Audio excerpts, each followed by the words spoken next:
only in the Philippines. If you can't correctly pronounce English words, please don't use the language with a strong exclamation point. Ay, sorry na ha. Nakakahiya naman sa'yo kasi tinatanggalan mo na ako ng karapatan para magsalita ng English. So, ano nang gagawin ko? Pero pasensya ka na kasi video ko to, vlog ko to, channel ko to, at page ko to. Kaya wala ka na magagawa kasi pwede kong gawin kung ano man ang gusto ko. At ito naman yung aking reply sa pangbabash niya. Who are you to dictate me? So, uulitin ko, who are you to dictate me? Who are you to dictate me?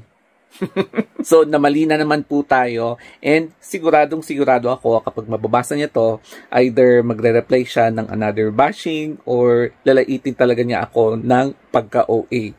So, hayaan ko na lang na ganyan, ayokong i-edit. And that was 7 hours ago. So, kung makikita nyo, 7 hours siya nag-bash, 7 hours din ako nag-reply after 11 minutes. Kaya talagang only in the Philippines lang talaga, no, na dito talaga yung andaming grammar Nazi, tapos very OA sila sa pagko-correct ng pag-i-English mo, yung pronunciation mo, yung wordings mo, basta ang daming mga feeling perfect, tapos yung pagka-feeling perfect nila, nagiging OA na, no, katulad nito. So, nakakahiya naman sa kanya kasi sobrang talino niya, sobrang galing niya sa pag-i-English, kaya ang ginagawa na niya, nambabash ng pag-i-English ng iba. Pero bakit ganon? Yung mga forang or afam, hindi naman sila very particular sa mga sinasabi nila, yung mga grammar nila, even pronunciation, for as long as na-deliver nila or na-express nila yung gusto nilang ipasabi sa'yo, ganon, di ba?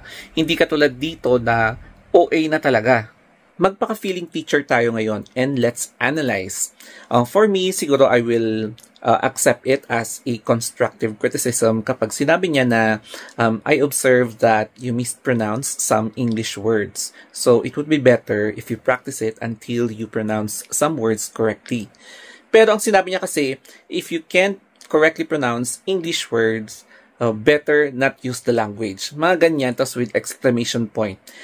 For me naman, parang hambog na yung dating niya, feeling superior, feeling siya lang yung magaling, and medyo OA yung dating niya para sa akin. And kapag yung ibang vlogger or ibang content creator, talagang matatamaan sila sa ganitong klaseng bashing. Kaya the best solution is not to block this person.